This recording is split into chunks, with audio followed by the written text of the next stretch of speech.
अस्सलाम वालेकुम नाजरीन, आप देख रहे हैं INN चैनल। मैं हूँ शेख अहमद अली। इस न्यूज़ बुलेटिन में आइए नज़र डालते हैं दिन भर की बड़ी खबरों पर। यौम आशूरा शहर हैदराबाद में निहायती अक़ीदत व एहतराम के साथ मनाया गया। इस मौके पर हज़रत इमाम हुसैन रज़ी अल्लाह ताला अन्हु की शहादत उज़्मा की याद में अर्ज़ दक्कन का तारीख़ी बीबी के अलम का जुलूस पुराने शहर में हाथी पर अलावा बीबी डबीरपुरा से निकाला गया, जो बराह बंगला बेनी कमान शेख फैज़ एतबार चौक कोटले आलीजा चौक मैदान खान से होता हुआ तारीखी चार मीनार पहुंचा, जहां चीफ सेक्रेटरी शांति कुमारी ने सिटी कमिश्नर पुलिस रिवास रेड्डी के हमरा चार मीनार के पास बीबी के अलम पर ढट्टी चढ़ाई। इसके बाद ये जुलूस चार कमान गुलजार हाउस से होता हुआ खदम रसूल पंजा शाह पहुँचा, जहाँ मजलिस बर्पा हुई। इस मौके पर मुख्तलिफ शिया अंजुमनों की जानिब से मातम किया गया। मातमी जुलूस में हज़ारों की तादाद में अज़ादारों ने शिरकत की। अज़ादार नोहा ख्वानी और सीना को भी कर रहे थे। जुलूसों के रास्ते पर जगह जगह सबीलों का अहतमाम किया गया था। मुख्तलिफ तंजीमों की जानिब से मुफ्त तिब्बी कैंप मुनक़िद किए गए थे। ज़ख्मी सोगवराओं की मरहम पट्टी की गई। बीबी के अलम के सामने पुलिस का घुड़सवार दस्ता भी मौजूद था। महकमे पुलिस के आला अहदेदार जुलूस के इंतजामात की निगरानी में मसरूफ़ देखे गए। बाद अज़ा ये जुलूस एतबार चौक मंडी मीर आलम से होता हुआ पुरानी हवेली पहुंचा। निज़ाम ट्रस्ट के दीगर ज़िम्मेदारों ने अलम को ढट्टी पेश की। वहाँ से बीबी का अलम अलावा सरतोख से होता हुआ दारुशिफा ट्रैफिक पुलिस स्टेशन पहुंचा। बाद अज़ा ये जुलूस खदीम दफ्तर कमिश्नर मजलिस बल्दिया और अज़ा खाना जहरा दारुशिफा पहुंचा, जहाँ खानबदाए आसिफिया के अरकान ने बीबी के अलम को ढट्टी पेश की। ये जुलूस बराह काली खबर से होता हुआ मस्जिद इलाही चादर घाट पहुँच कर अख्तिताम पजीर हुआ।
हेलो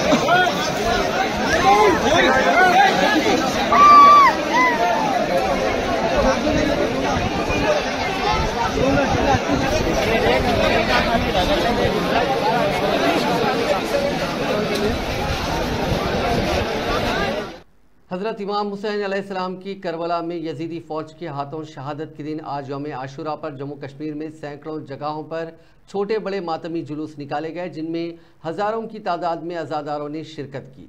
वादिया कश्मीर में सबसे बड़ा मातमी जुलूस ज़रीबल और वुडगाम में बरामद हुए। इस मौके पर उलमाए कराम व ज़ाकिरीन ने अपनी तकारीर में हज़रत इमाम हुसैन अलैहिस्सलाम की अजीम और रोशन तालीमात और सानहा करबला के मुख्तलिफ पहलुओं को उजागर किया। जम्मू कश्मीर में चारशंबे के रोज़ यौम आशूरा के मौके पर मातमी जुलूस बरामद हुए, जिनमें हजारों की तादाद में लोगों ने शिरकत की।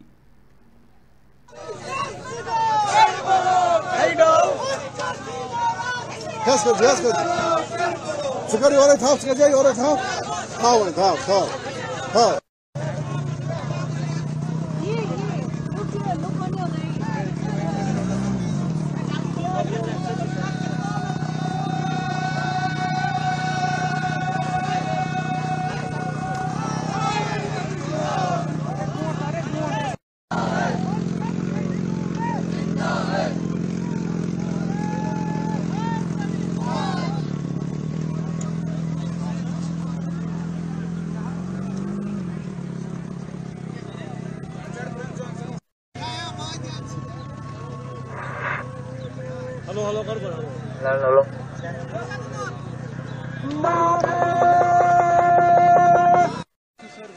या बदल आथन ये अरेस्ट कर या वनकस हुकूमत बदल आजाद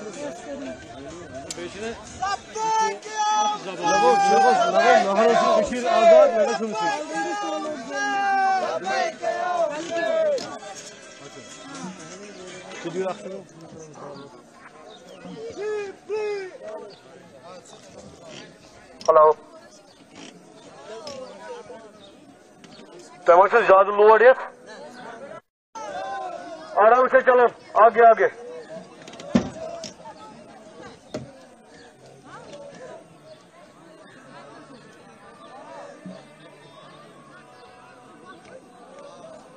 ये वहाँ पे ना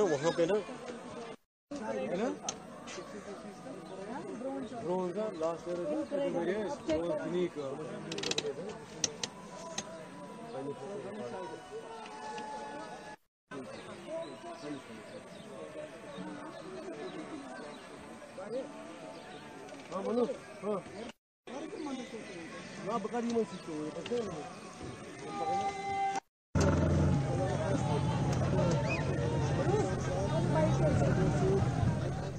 वज़ीर आला रेवंत रेड्डी ने चारशंबे के रोज़ ऐलान किया कि रियासती हुकूमत अगस्त तक ज़रई क़र्ज़ की माफ़ी को 3 मरहलों में मुकम्मल करेगी। फ़ंड्स की पहली किस्त, जिसका मकसद किसानों के लिए 1 लाख रुपए तक का क़र्ज़ है, जुमेरात की शाम को जारी किया जाएगा। जुमेरात यानी 18 जुलाई को शाम 4 बजे 1 लाख रुपए तक के कर्ज़ों की माफ़ी के साथ क़र्ज़ की माफ़ी को मरहलावार लागू किया जाएगा, जिससे किसानों को उनके खातों में 7,000 करोड़ रुपए जमा होने से बराह रास्त फ़ायदा पहुँचेगा। महीने के आखिर तक 1.5 लाख रुपए तक के कर्ज माफ़ कर दिए जाएंगे। इसके बाद अगस्त में 2 लाख रुपए तक के कर्जों की मुकम्मल माफ़ी होगी। प्रजा भवन में कांग्रेस के अरकान पार्लियामेंट, अरकान असेंबली, MLCs और पार्टी कायदीन के इजलास से खिताब करते हुए रेवंत रेड्डी ने राहुल गांधी के जरिए 6 मई 2022 को वरंगल डिक्लेरेशन में किसानों के 2 लाख रुपए के कर्ज माफ़ करने के अहद को उजागर किया। उन्होंने इसका मवाजना चंद्रशेखर राव की क़यादत वाली पिछली BRS हुकूमत की नाकामी से किया, जिसमें 10 साल इख्तिदार में रहने के बावजूद किसानों के 28,000 करोड़ रुपए के कर्ज माफ़ किए गए। उन्होंने पूरे 2 लाख रुपए के कर्ज की माफ़ी को एक किस्त में अंजाम देने को यकीनी बनाते हुए हुकूमत के अज़्म की संजीदगी पर जोर दिया। वज़ीर आला ने इस बात पर जोर दिया कि कांग्रेस पार्टी ने लोकसभा इंतखाबी मुहिम के दौरान 15 अगस्त तक किसानों के कर्ज माफ़ करने का वादा किया था। वज़ीर आला ने कर्ज माफ़ी के इक़दाम पर बड़े पैमाने पर जश्न मनाने पर जोर दिया। उन्होंने पार्टी मेंबरान पर जोर दिया कि वो गांव, मंडल और हल्के की सतह पर प्रोग्राम मुनक़िद करें ताकि आवाम को हुकूमत की कामयाबियों से आगाह किया जा सके।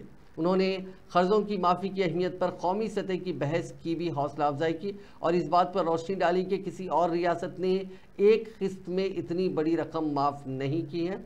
उन्होंने कहा कि इस अहम मौके पर रियासत भर में मुख्तलिफ प्रोग्राम्स मुनक़िद किए जाने चाहिए, बाइक रैलियों का एहतमाम किया जाना चाहिए। उन्होंने कहा कि गुज़िश्ता 7 महीनों में कांग्रेस हुकूमत ने फलाही इक़दामात पर 30,000 करोड़ रुपए खर्च किए हैं। नायब वज़ीर आला भट्टी विक्रमार्का ने हुक्काम को हिदायत दी है कि वो ओडिशा में नैनीकोल ब्लॉक के बाकी काम को तेज़ करें, जिसे हाल ही में सिंगरेनी कॉलरीज कंपनी लिमिटेड को मख्तस किया गया है। इस खान से अगले 4 माह के अंदर कोयले की पैदावार शुरू करने का हदफ है। सेक्रेटेरिएट में एक जायज़ा इजलास के दौरान भट्टी विक्रमार्का ने तवानाई के सेक्रेटरी रोनाल्ड रॉस, HCCL के मैनेजिंग डायरेक्टर N बलराम और दीगर ओहदेदारों से प्रोजेक्ट की टाइमलाइन पर तबादला ख्याल करने के लिए बातचीत की। तेलंगाना से बाहर HCCL की ये पहली खान है। नैनीकॉल ब्लॉक के लिए तमाम ज़रूरी इजाज़तें हासिल कर ली गई हैं और उड़ीसा हुकूमत ने पहले ही 783 हेक्टेयर जंगलाती अराजी हवाले कर दी है। उड़ीसा के वज़ीर आला ने दरख्तों की कटाई माफ़ कीजिएगा दरख्तों की गिनती उन्हें हटाने और उसके बाद ज़मीन के हवाले करने में पेशरफ्त पर मुस्बित जवाब दिया है। भट्टी विक्रमार्का ने SACL को हिदायत दी है कि वो इन कार्रवाइयों को तेज़ करने के लिए उड़ीसा के महकमे जंगलात के साथ मुसलसल बातचीत करे। उन्होंने इस खान से मुतासर अफराद के लिए एक रिलीफ एंड रिहैबिलिटेशन पैकेज लागू करने पर भी जोर दिया। सीनियर कांग्रेस कायद नेरेला शारदा ने आज बुद्धा भवन में वाक़े सदरनशीन तेलंगाना वुमेंस कमीशन के ओहदे का जायज़ा हासिल किया। इस मौके पर रियासती वज़रा उत्तम कुमार रेड्डी और सीतक्का हुकूमत के मुशीर मोहम्मद अली शब्बीर, अराकीन असम्बली और दीगर मौजूद थे।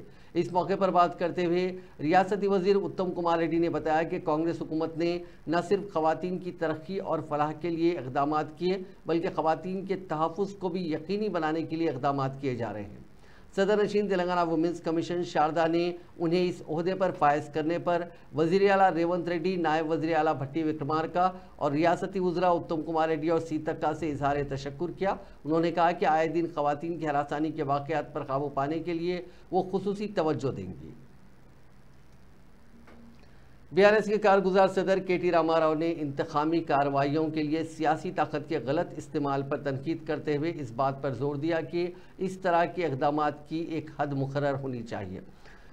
अपने एक पोस्ट में जो कि माइक्रो ब्लॉगिंग साइट X पर किया गया, उन्होंने सुप्रीम कोर्ट के हालिया फैसले का तज़किरा किया और कहा कि सुप्रीम कोर्ट के रिमार्क्स इस बात की तस्दीक करते हैं कि रियासत में साबिक़ वज़ीर आला चंद्रशेखर राव के ख़िलाफ़ ताकत का गलत इस्तेमाल किया जा रहा है और सुप्रीम कोर्ट का फ़ैसला रियासती हुकूमत के लिए करारा जवाब साबित हुआ है और जल्द ही अवामी मैदान में इसी तरह के नताइज देखने को मिलेंगे।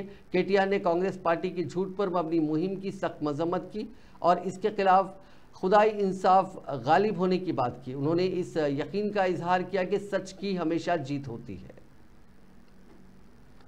साबिक़ वज़ीर और सिद्दीपेट के रुकन असम्बली T हरीश राव ने जोर देकर कहा कि BRS के कुछ अराकीन असम्बली के पार्टी छोड़ देने से पार्टी कमज़ोर नहीं होगी। उन्होंने याद दिलाया कि YS राजशेखर रेड्डी के दौर में TRS के MLAs को भी लालच दिया गया था, इसके बावजूद पार्टी और मजबूत हुई। चाशुम्बे के रोज़ पटेंचेरू में BRS पार्टी कारकुनों के एक इजलास से खिताब करते हुए हरीश राव ने सवाल किया कि पटेंचेरू के रुकन असम्बली महिपाल रेड्डी के लिए BRS और क्या कर सकती थी।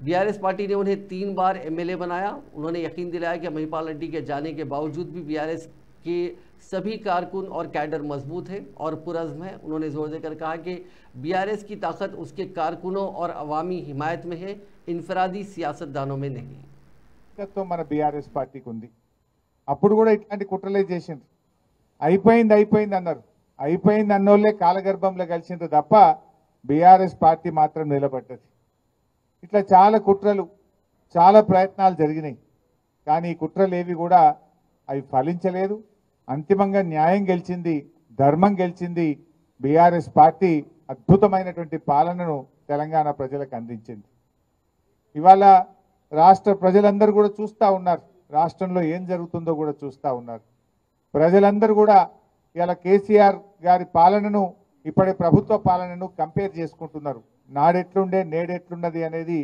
ఇలా ప్రజల వాళ్ళ ఆలోచనలో కనబడతా ఉంది మనకు బట్ ఏదైనా ఇలా ఆలోచించండి మైపాల్ రెడ్డి గారికి పార్టీ ఏం తక్కువ చేసింది ఆయనను 3 సార్లు ఎమ్మెల్యేగా చేసి ఇవాళ ఆయనను గెలిపించింది మీరందరూ కూడా BRS కుటుంబం గెలిపించింది ఆయనను మీరందరూ ఎంత కష్టపడ్డారు మీరందరూ కూడా ఎంతో కష్టపడితేనే ఇలా మైపాల్ రెడ్డి గారు గెలిచిండు కానీ ఇలా కష్టాలు వస్తాయి ఒక పార్టీ ప్రతిపక్షంలో ఉంటుంది 10 ఏళ్ళు మనం ప్రభుత్వంలో ఉన్నాం కదా 10 ఏళ్ళు ప్రభుత్వంలో ఉన్నప్పుడు మరి ఎన్నో కార్యక్రమాలు చేసినాం నిజానికి పటాన్ చెరువుకు ఏది చేయలేదో చెప్పండి साबिक़ वज़ीर सिंगरेड्डी निरंजन रेड्डी ने किसानों के लिए कर्ज की माफ़ी से मुतालिक गाइडलाइंस पर तनकीद करते हुए मुतअद्दिद पाबंदियों पर सवाल उठाया। चाशुम्बे को तेलंगाना भवन में एक प्रेस कॉन्फ्रेंस से खिताब करते हुए निरंजन रेड्डी ने याद दिलाया कि हुकूमत ने एक ही किस्म में कर्ज माफ़ी का वादा किया था और तमाम किसानों के लिए इस पर फौरी अमल आवरी की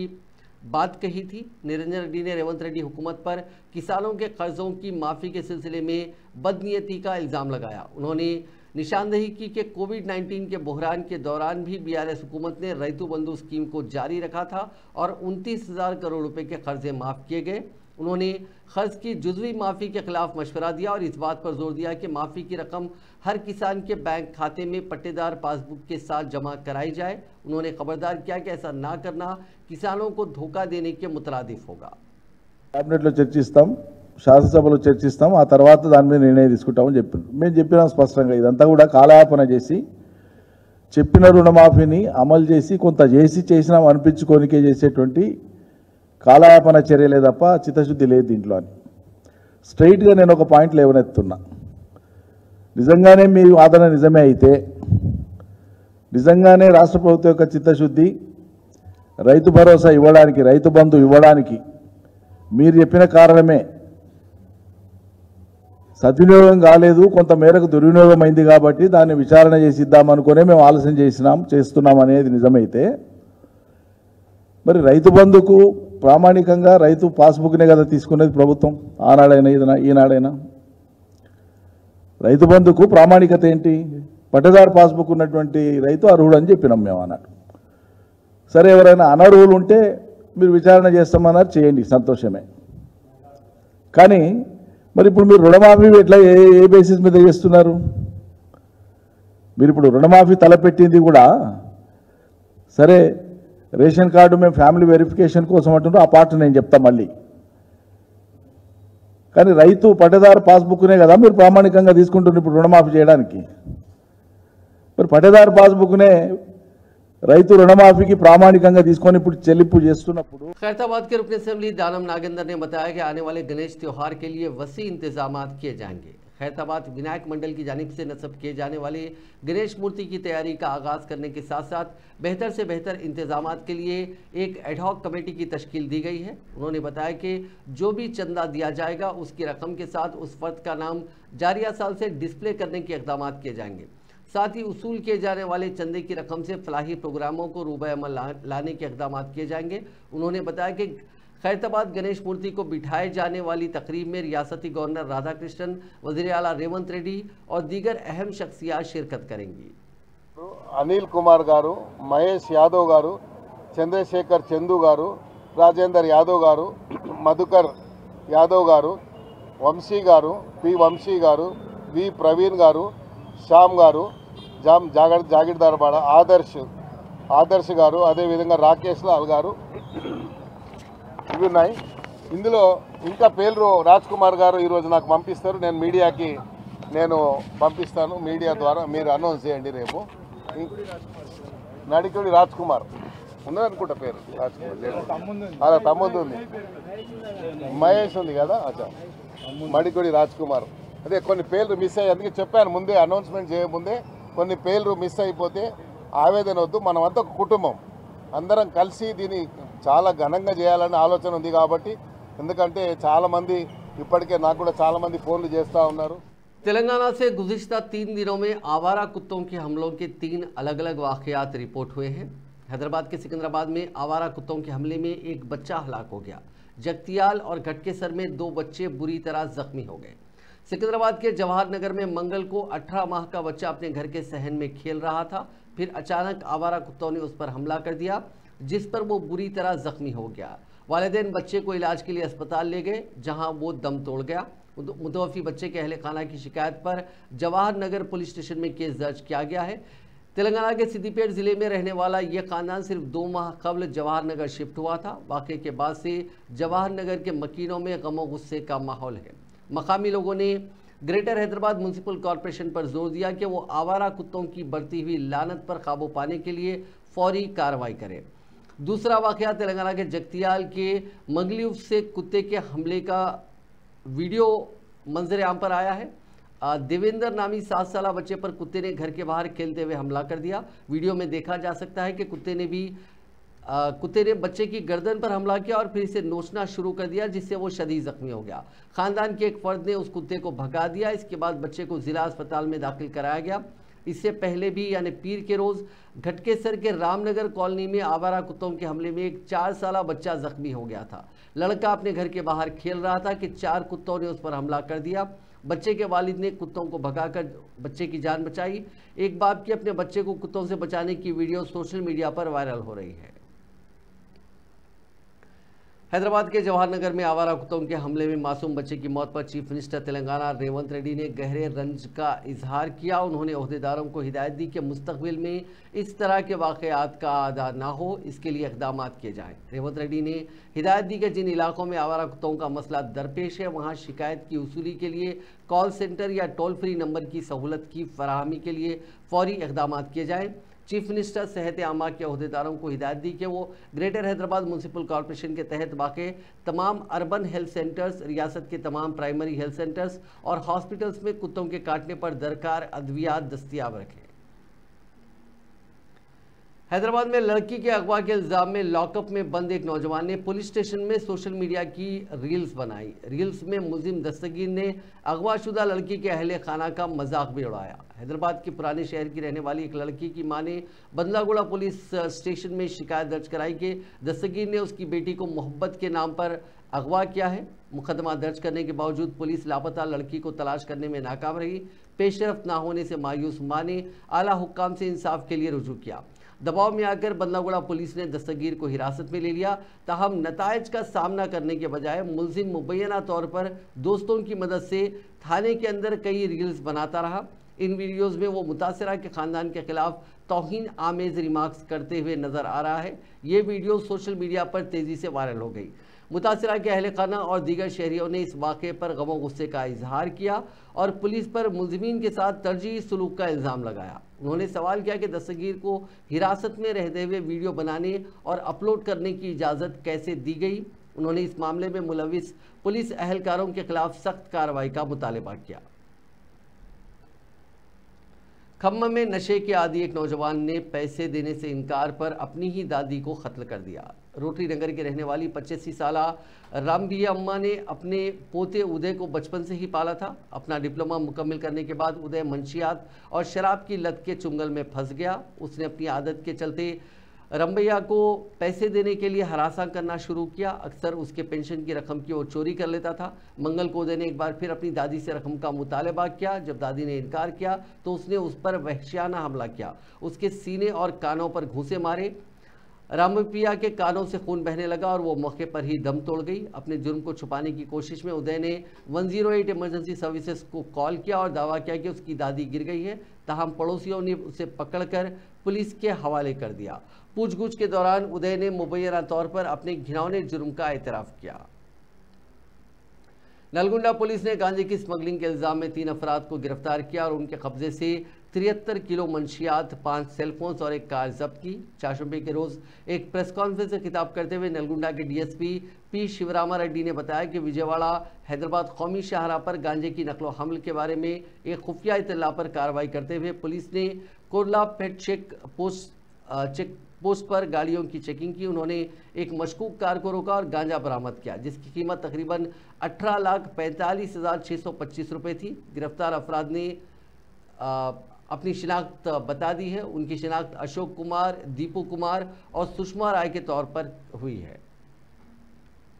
एक अफसोसनाक वाक़े में एक ही ख़ानदान के 3 अफराद एक खान के गले यानी क्वारिंग पिट में तैराकी के दौरान हलाक हो गए। ये वाक़या सूर्यापेट ज़िले के आत्माकुर मंडल के बोपुरम गांव में पेश आया। मुतासरीन की शिनाख्त शावली राजू, उनकी बेटी श्रावली उषा जिसकी उम्र 12 साल है और श्रीपाल रेड्डी के तौर पर की गई। मुतवफ़ी हैदराबाद से रिश्तेदारों से मिलने आए थे। इत्तला मिलने पर पुलिस जाए वक़ूफ़ पर पहुंची और मुकदमा दर्ज करके तफ्तीश शुरू कर दी। लाशों को पोस्टमार्टम के लिए सरकारी अस्पताल भेज दिया गया। आंध्र प्रदेश के अनकापल्ली ज़िले के अच्युतापुरम स्पेशल इकोनॉमिक जोन में वाक़े केमिकल फैक्ट्री वसंता केमिकल्स में रिएक्टर के धमाके में एक वर्कर हलाक और दीगर जख्मी हो गए। मुतवफ़ी जिसकी शिनाख्त उड़ीसा के प्रदीप रावत के तौर पर हुई थी, जख्मों की ताब ना लाते हुए चल बसा। चाशुंबे को रामपल्ली मंडल की फैक्ट्री में धमाका हुआ। इत्तला मिलते ही पुलिस जाए मौके पर पहुंचकर सूरत हाल का जायजा लिया। मुकदमा दर्ज कर लिया गया है और मुतवफ़ी मजदूर की लाश को पोस्टमार्टम के लिए अस्पताल मुंतकिल कर दिया गया है। आंध्र प्रदेश के वजीर दाखिला वेगंटी अनीता ने इस वाक़े पर तशवीश का इजहार किया और धमाके की वजह से मुताल्लिक़ ज़िला कलेक्टर से तफसीली रिपोर्ट तलब की है। दिल्ली हाई कोर्ट ने एक्साइज पॉलिसी की मुबैना घोटाले से मुताल्लिक़ सीबीआई के जरिए दर्ज बदनुमानी के मुकदमे को चैलेंज करने और वज़ीर आला अरविंद केजरीवाल की अबूरी जमानत दरखास्तों पर समाअत करने के बाद चारशंबे के रोज़ अपना फैसला महफूज रख लिया है।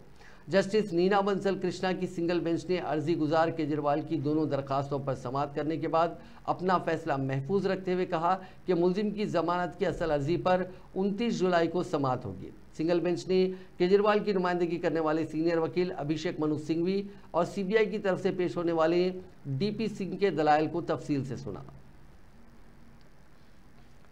कांग्रेस ने चारशंबे को कहा कि भले ही मोदी हुकूमत मुसलसिल तेज़ इक़्तिसादी तरक्की की बात करती है, लेकिन सच्चाई यह है कि गुज़िश्ता 10 साल में बैरूनी सरमायाकारी में कमी आई है और इसकी वजह से इक़्तिसादी तरक्की की रफ्तार सुस्त पड़ गई है। कांग्रेस के कम्युनिकेशन डिपार्टमेंट के सरबराह जयराम रमेश ने आज कहा कि 2014 के बाद से हिंदुस्तान के तेज़ी से तरक्की ना करने की अहम वजूहात में सरमायाकारी की सुस्त शरह, गैर मुस्तहकम पॉलिसियाँ, दोस्त कैपिटलिज्म का बोलबाले के साथ ही ईडी, आईटी, सीबीआई का छापा राज, इन 3 वजूहात से 2014 से कम सरमायाकारी हो रही है। उन्होंने कहा कि कम सरमायाकारी दरमियानी और तवील मुद्दती जीडीपी की शरह नमू को नीचे खींचती है, जिसके नतीजे में मजदूरी और खपत की तरक्की में कमी वाक़ होती है। कर्नाटक में प्राइवेट कंपनियों में ग्रुप सी और डी में मकामी लोगों को 100% रिजर्वेशन देने का फैसला तनाज़े में घिर गया है। वज़ीर आला सिद्धारामैया ने 16 जुलाई को इसका ऐलान किया था। 24 घंटे के अंदर ही उन्होंने सोशल मीडिया पर 100% कोटा बिल को लेकर की गई पोस्ट हटा ली। सीएम के पोस्ट डिलीट करने पर रियासत के लेबर मिनिस्टर संतोष लाड ने चारशंबे को सफाई दी। कर्नाटक में प्राइवेट कंपनियों की नौकरियों में नॉन मैनेजमेंट पोस्ट के लिए रिजर्वेशन 70% और मैनेजमेंट लेवल के स्टाफ के लिए 50% तक महदूद है। दरअसल सिद्धारामैया कैबिनेट ने इसके लिए गाइडलाइंस तैयार किए हैं। कैबिनेट से बिल भी पास हो चुका है। इसे 18 जुलाई को असेंबली में पेश किया जाएगा। हालांकि उससे पहले ही इस पर बड़ी इंडस्ट्रीज ने एतराज़ जताया है। कांग्रेस की तर्जुमान सुप्रिया श्रीनेत ने इल्ज़ाम लगाया है कि 2023 में मुल्क के 16 लाख बच्चों को किसी किस्म का कोई टीका नहीं लगा। इनमें पोलियो, डिप्थीरिया, टेटनस, चेचक और हेपेटाइटिस जैसे टीके शामिल हैं। उन्होंने कहा कि मोदी हुकूमत अब बच्चों को बीमारियों से बचाने की जिम्मेदारी भी आम जनता पर ही डाल रही है। हो सकता है ये खबर आपकी आंखों से, आपकी नजरों से बच गई हो। वर्ष 2023 में इस देश के 16 लाख बच्चों को एक भी टीका नहीं लगा, मतलब एक भी वैक्सीन नहीं लगा। ये वैक्सीन, ये टीके पोलियो, डिप्थीरिया, चेचक, टेटनस, हेपेटाइटिस जैसी बीमारियों से बचाने के लिए होते हैं और इसका खुलासा यूनिसेफ की एक रिपोर्ट ने किया है। भारत में हर साल 2.5 करोड़ बच्चे पैदा होते हैं और जन्म से लेकर 1 साल की उम्र तक उनको करीब 9 से 10 टीके लगाए जाते हैं। अब आप सोचिए कि अगर एक ही साल में 16 लाख बच्चों को टीका नहीं लगा तो कितनी भयावह स्थिति, इन बीमारियों की महामारी की स्थिति नरेंद्र मोदी सरकार की विफलता के चलते पैदा हो गई है। आजादी के बाद से कांग्रेस की सरकारों ने मुफ्त टीकाकरण पर जोर दिया। मुल्क में बेरोजगारी की सूरत हाल किस कदर खतरनाक सूरत इख्तियार कर चुकी है, इसका अंदाज़ा आजकल मुलाजिमतों के लिए होने वाले इंटरव्यू से लगाया जा सकता है। इंटरव्यूज़ के दौरान भगदड़ सी मच जा रही है, क्योंकि चंद सौ या चंद हज़ार मुलाजिमतों के लिए कई हज़ार और बसा औकात लाखों लोग जमा हो रहे हैं। एक ऐसा ही वाक़या मुंबई में पेश आया, जहाँ 600 मुलाजिमतों के लिए तकरीबन 25,000 नौजवान पहुंच गए और इंडिया के मुलाजिमीन को बेरोज़गारों की इस भीड़ को संभालना मुश्किल हो गया। एयर इंडिया की जानिब से निकलने वाली ये 600 मुलाजिमतें किसी बड़े ओहदे या किसी बड़े पैकेज के लिए नहीं थी, बल्कि एयरपोर्ट लोडर की थी। एयरपोर्ट लोडर की तनख्वाह 20,000 से 25,000 रुपये माहाना के दरमियान होती है, लेकिन ओवर टाइम अलाउंस के बाद मुलाजिमीन 30,000 रुपये तक या उससे कुछ ज़्यादा कमा लेते हैं। एयरपोर्ट लोडर को हवाई जहाज़ की लोडिंग और अनलोडिंग और सामान के बेल्ट और रैम ट्रैक्टर चलाने का काम सौंपा जाता है। एयर इंडिया इन 600 मुलाजिमतों के लिए मुंबई के कालिनिया में 25,000 से ज़ायद लोग जमा हुए। भीड़ इस कदर बढ़ गई कि एयर इंडिया के लिए उन्हें संभालना ज़बरदस्त मुश्किल हो गया। इसके लिए पुलिस भी तलब की गई, मगर ये भीड़ पुलिस के लिए भी दर्द-ए-सर बन गई।